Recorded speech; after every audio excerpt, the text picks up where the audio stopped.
जय Hind दोस्तांनो, exam गुरुकुल या YouTube चॅनलमध्ये आपले सहर्ष स्वागत.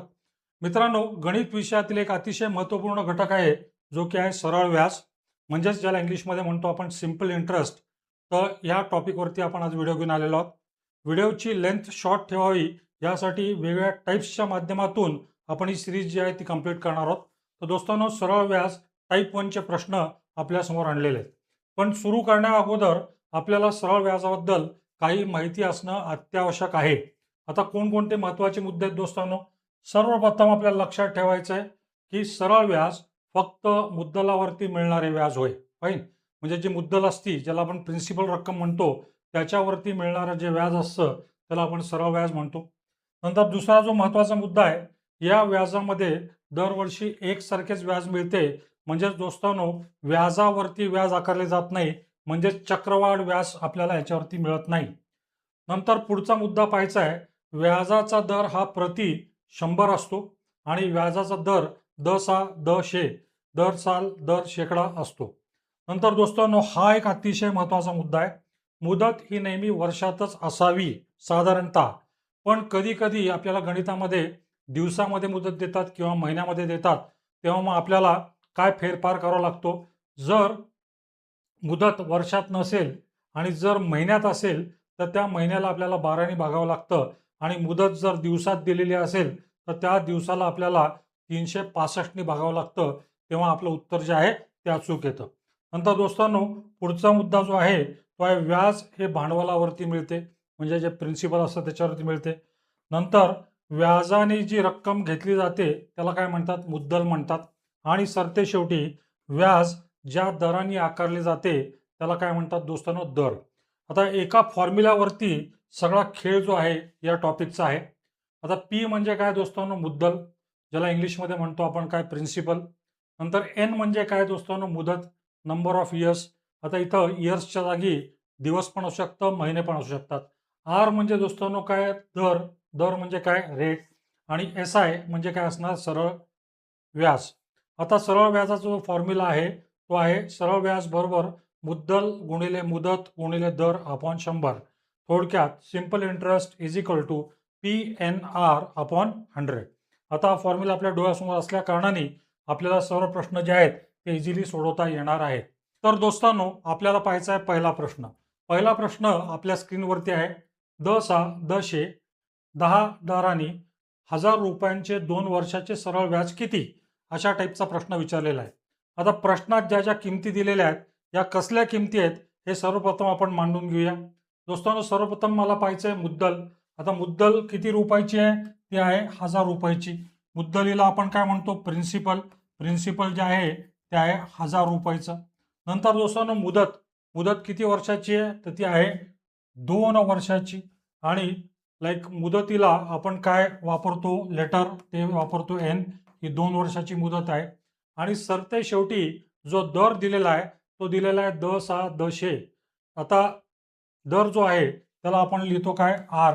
आर जो रेट आहे तो आहे दसा दशे 10%. मग आता या संख्या ज्या आहेत त्या आपल्याला फॉर्म्युलामध्ये मांडायच्या आहेत आणि सरळ सरळ उत्तर काढायचं आहे. आता मला सरळ व्याज काढायचं आहे, सिंपल इंटरेस्ट काढायचं आहे, म्हणजेच काय? पी गुणिले एन गुणिले आर भागिले किती? तर 100. मग आता दोस्तांनो काय लिहावं लागेल मला? 1000 गुणिले 2 गुणिले 10 भागिले किती करावं लागणार मला दोस्तांनो? 100 करावं लागणार. बरोबर. आता इथं काय होणार? 0 0 कटून गेले, 0 0 कटून गेले. मग उरलं काय? 10 गुणिले 2 गुणिले 10. आता 10 गुणिले 2 किती होत आहे? 20.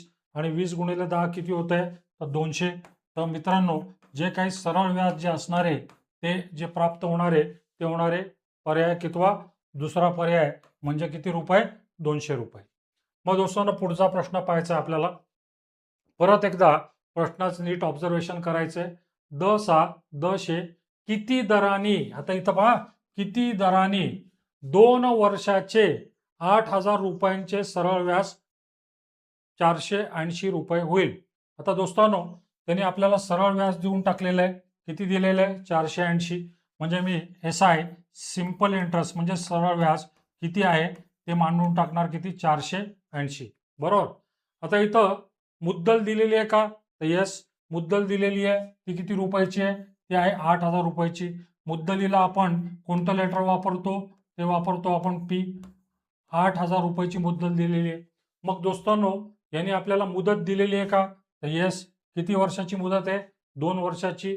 आणि मुदत जी आहे ती आपण कोणत्या लेटरनी लिहितो, तर एन. ती किती वर्षाची? 2 वर्षाची आहे. आता मला काही ज्या किमती आहेत त्या प्राप्त झालेल्या आहेत, त्या फॉर्म्युल्यामध्ये मी फक्त टाकायच्या. आता सरळ व्याजचा जो फॉर्म्युला आहे तो हा. आता सरळ व्याज किती दिलेलं आहे? 480. बरोबर बरोबर पी गुणिले एन गुणिले आर. आता पी म्हणजे काय? 8,000 गुणिले एन म्हणजे काय? एन म्हणजे काय? मुदत ती आहे 2 वर्षाची. आणि मला रेट ऑफ इंटरेस्ट काढायचा आहे, भागिले मला किती करावं लागेल? 100. आता इथं परत एकदा दोस्तांनो काय होणार की इथं हे 0 आपण काढून टाकू. बरोबर, हे 2 गेले. म्हणजेच आता काय होणार? 480 बरोबर 80 गुणिले 2 किती होणार आहे? 160 गुणिले होणार किती? आर. ह्याचाच अर्थ काय होणार दोस्तांनो? 480 भागिले मला किती करावं लागणार? 160 बरोबर मला प्राप्त होणार आहे रेट. रेट म्हणजेच काय दोस्तांनो? दर. आता इथं परत 0 निघून गेले आणि 16 त्रिक किती होणार आहे? 48. तर दोस्तांनो, जो रेट असणार आहे तो असणार आहे किती टक्के? तो असणार आहे 10,3%. म्हणजे या प्रश्नाचं उत्तर जे असणार आहे ते असणार आहे पर्याय ए. आता प्रश्न क्रमांक 3. 10 दरांनी 1,000 रुपयांचे किती वर्षात सरळ व्याज 200 रुपये होईल? आता इथं काय दिलेलं आहे दोस्तांनो? त्यांनी सरळ व्याज देऊन टाकलेलं आहे आपल्याला, जे की आहे किती रुपये? 200 रुपये. मग सिंपल इंटरेस्ट किंवा सरळ व्याज किती आहे? ते आहे 200 रुपये. बरोबर. आता मुद्दल जी दिलेली आहे ती दिलेली आहे किती रुपयाची? ती दिलेली आहे 1,000 रुपयाची. मुद्दलीला आपण लेटर कोणतं वापरणार? पी. ती आहे 1,000 रुपये मुद्दल. बरोबर. नंतर मुदत किती दिलेली आहे आपल्याला? मुदत दिलेली आहे का? तर मुदत दिलेली नाही. तर आपल्याला मुदत जी आहे किंवा एन जे आहे ते काढावं लागणार आहे. आणि दोस्तांनो, दर जो आहे तो आहे 10,10 किती टक्के दर आहे? तो आहे 10% दर. म्हणजे रेट जो असणार आहे तो असणार आहे किती टक्के? 10%. मग आता फॉर्म्युल्यामध्ये सर्व किमती मी मांडणार. सिंपल इंटरेस्ट 200 बरोबर पी गुणिले एन गुणिले आर. म्हणजे 1,000 गुणिले एन गुणिले 10 भागिले किती होणार? ते होणार 100. बरोबर. आता इथं मला काय करावं लागणार? परत एकदा हे 0 कटून गेले, हे कटून गेले. म्हणजे दोस्तांनो, 200 बरोबर 10 गुणिले 10 100 गुणिले एन होणार. म्हणजेच दोस्तांनो, याला मला असं लिहिता येईल 200 भागिले 100 बरोबर काय येणार आहे? एन. एन म्हणजे काय दोस्तांनो? एन म्हणजे येते काय? मुदत. आणि मग हे 2 0 गेले, 2 गेले, उरलं काय? 2. तर मुदत जी असणार आहे दोस्तांनो ती असणार आहे किती वर्षाची? ती असणार आहे 2 वर्षाची. मग पाहायचा आहे दोस्तांनो आपल्याला चौथा प्रश्न. चौथा प्रश्न परत एकदा नीट वाचन करावा. आता थोडासा वेगळ्या टाईपचा प्रश्न आहे, टाईप 1चाच प्रश्न आहे. 5 दरांनी 900 रुपयांचे 8 महिन्याचे सरळ व्याज किती होईल? आता यांनी काय केलेलं आहे? आपल्याला सरळ व्याज विचारलेलं आहे, जे मला माहित नाही. बरोबर, ते काढायचं आहे मला. नंतर मुद्दल किती रुपये दिलेली आहे? मुद्दल म्हणजे काय? प्रिन्सिपल दिलेली आहे 900 रुपयाची. नंतर मुदत म्हणजे काय? एन जे आहे ते किती महिन्याची दिलेली आहे? ती दिलेली आहे 8 महिन्यांची मुदत. बरोबर, 8 महिन्यांची मुदत दिलेली आहे. आणि दोस्तांनो, जो रेट आहे किंवा दर जो आहे तो आहे किती टक्के? तो आहे किती टक्के? तर तो आहे 5% दरांनी. फाईन. आता इथं मी तुम्हाला सांगितलेलं आहे की आत्तापर्यंत दरवेळेस आपल्याला जी मुदत दिलेली आहे ती वर्षात दिलेली आहे. सरळ व्याजामध्ये मुदत ही साधारणतः वर्षात असती आणि जर ती महिन्यात असेल तर तिला मला कशाने भाग द्यावा लागतो? 12ने भाग द्यावा लागतो. मग आता त्या ठिकाणी त्या संख्या मी मांडून टाकणार. सरळ व्याज जे मला काढायचं आहे बरोबर काय असणार दोस्तांनो? पी गुणिले एन. पी म्हणजे 900 गुणिले एन. आता मला मुदत जी आहे ती 8 महिन्याची दिलेली आहे, तर 8 भागिले किती करणार मी? 12 गुणिले आर इज व्हॉट? 5 आणि भागिले काय होणार माझं? 100. बरोबर. आता इथं काय होणार आहे? इथं होणार आहे परत काटाछाटी. हे 2 शून्य गेले, हे 2 शून्य गेले.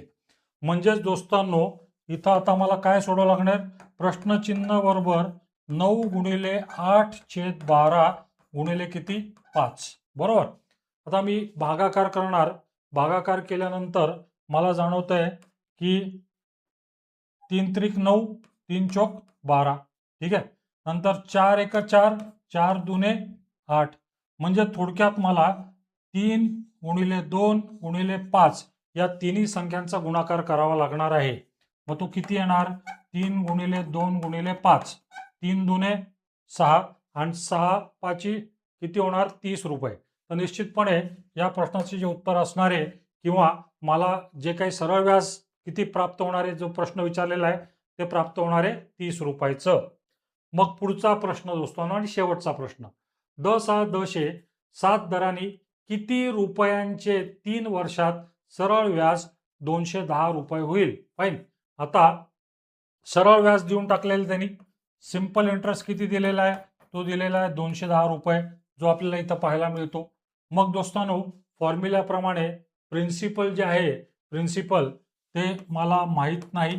प्रिन्सिपल किंवा ज्याला आपण मुद्दल म्हणतो ती दिलेली नाहीये.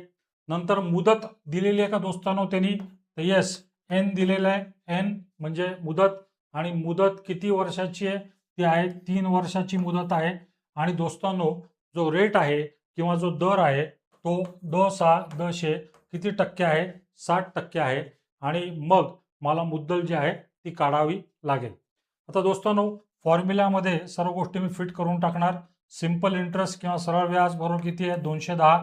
210 बरोबर पी गुणिले एन गुणिले आर म्हणजे किती 7 भागिले किती होणार 100. फाईन. म्हणजेच आता मला काय करावं लागणार, यालाच मी अशा प्रकारे पण लिहू शकतो का, 210 गुणिले 100 बरोबर 21 पी. बरोबर. आणि 3 गुणिले 7 किती होणार 21 पी. मग आता यालाच परत याप्रमाणे सोडवता येईल का, 210 गुणिले 100 भागिले किती असणार आहे, ते असणार आहे 21. बरोबर मला प्राप्त होणार कोणता, तर पी प्राप्त होणार, म्हणजे मला मुद्दल प्राप्त होणार. आणि इथं मला भागाकार करायचा आहे. 21 एक 21, 21 10 210. आता 10 गुणिले 100 किती येणार आहे, ते येणार आहे 1000. तर 1000 रुपये जे असणार आहे ती असणार आहे माझी काय दोस्तांनो मुद्दल. तर या प्रश्नाचं उत्तर असणार आहे पर्याय डी.